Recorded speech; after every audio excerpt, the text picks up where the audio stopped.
cognitive fusion and cognitive defusion. So I would like you to imagine this is your mind, that clear water. The glass could be your head, right? So a thought comes in, and you give that thought a little bit of power. You go with it. You think about it. It begins to impact how you feel, how your body feels. It leads you to a few other thoughts. It leads you to a memory that is not a good memory, and you begin to relive that event, and you just sort of go with it. And that whole event ties to some core belief of I'm not good enough, I'm really unlucky in life, the world's unfair.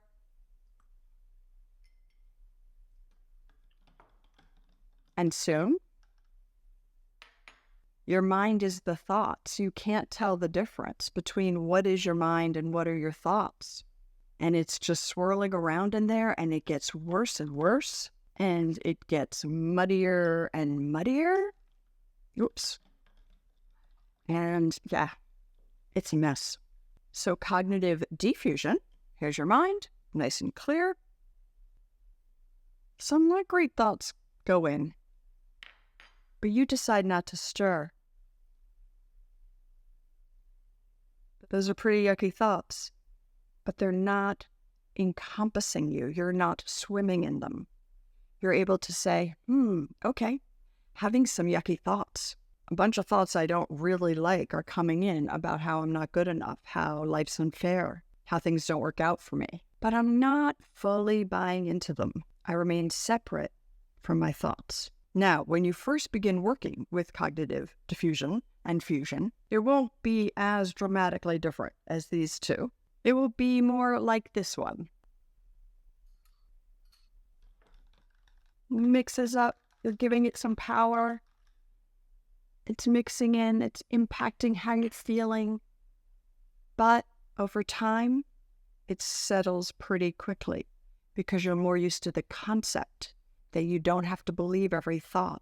You don't have to buy into every thought. And over time, you'll be a little bit more like this.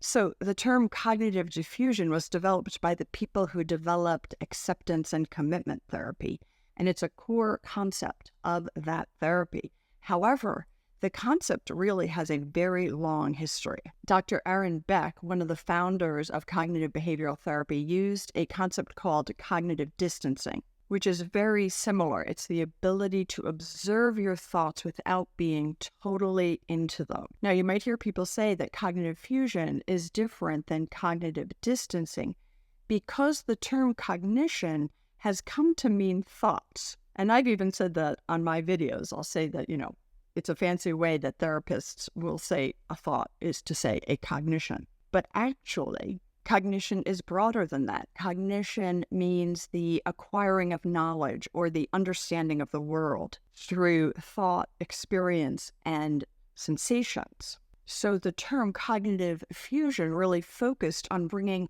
all of that in because that's really what we're talking about. When we buy into our thoughts, we feel them, we experience them. Our body chemicals change right away. So cognitive fusion really incorporates all of the body sensations that go with our thoughts, the many different things that those thoughts tie to. It's a little more comprehensive. Now, I think it's what Aaron Beck meant when he used the term cognitive distancing, but because of how it's been used over the last couple of decades, it feels a little bit more sterile. And then I should also mention that Dr. Beck came up with this concept when he felt frustrated with therapy tools and with his ability to help people. And he went back to the Stoics, who were philosophers in ancient Greek and ancient Rome, and they were focused on how to live a happier life. And a lot of their philosophy was focused on don't buy into all of your thoughts. Accept reality. Reality has good things and bad things, but we don't have to buy into every thought we have. So Dr. Beck took it from the Stoics. And actually, prior to the Stoics, it's been a core concept of Buddhism. So since 500 years BC, wisdom traditions have been focused on how do we not buy into all of our thoughts? How can we observe them? Let them float by. We can acknowledge them. So kind of like this one here, right? Those thoughts are there, but they're not consuming me. They're not determining my entire reality, whereas this fusion is still going on. So the ability to observe your thoughts, note them, label them. Oh, that's a projection. Oh, that's a worry.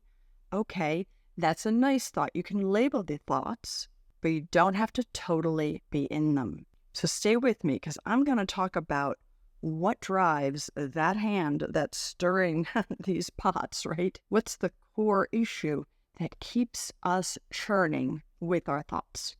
So if you've watched a number of my videos, I talk often about developing that observer mind. And the observer mind kind of observes what's happening, but doesn't get caught in it. And there are many ways to develop that observer, but really by beginning to look at your thoughts and not totally be in them. And this term, cognitive diffusion, I think is a great term for describing how our thoughts can begin to consume us to the point where we believe them fully, to the point where they almost determine our reality. And therapy can help develop this observer, mindfulness practices, meditation. And I want to share a little bit about meditation, because when I began to meditate a lot, I would be sitting, say, for 30 minutes.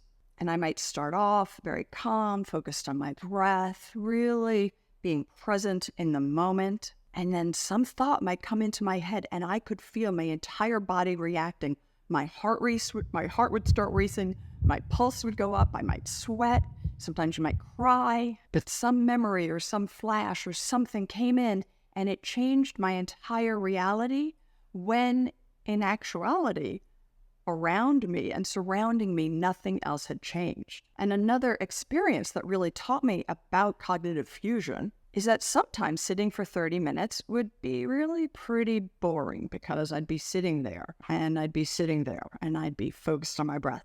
And other times 30 minutes would fly by, mainly because I was lost in a story. Again, it could be a story about the future or a story about the past, but it would be a story, and I would be completely in it, experiencing it with my whole body while sitting on a cushion. And then the bell would ring, and I'd be like, wow, how could that possibly have been 20 minutes? How could that have flown by like that? Because our brain loves to entertain itself. But unfortunately, we're largely entertaining ourselves with horrible stories. So comment below and let me know if this has helped you understand the difference between cognitive fusion and cognitive diffusion. So there's a lot of research that shows that the more fused somebody is with their thoughts, if those are anxious thoughts, the higher levels of anxiety they have.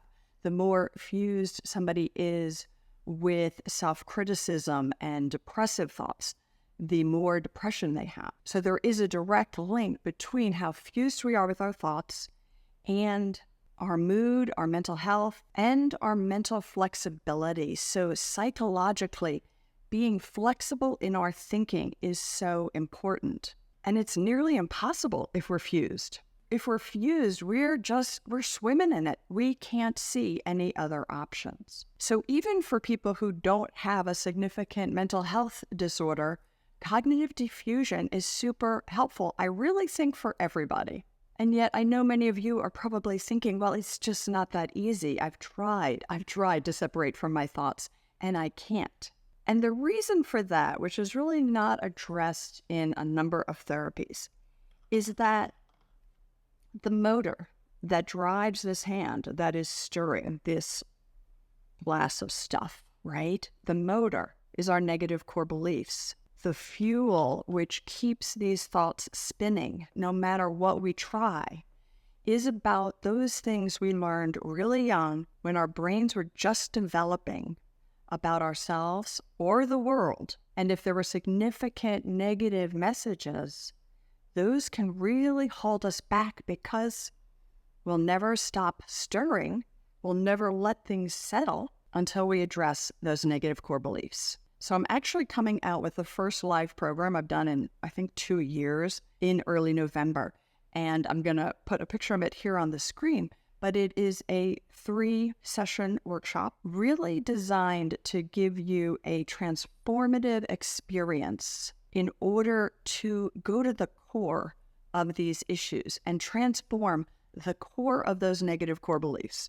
Transform that motor that is driving you and keeping you stuck. I'll help you identify what your true core beliefs are. I'll help you understand why those developed and how it wasn't your fault. And if you already are disagreeing with me on that, watch the video that I released last week or 2 weeks ago called What If My Negative Thoughts Are True? So that one will be good for you.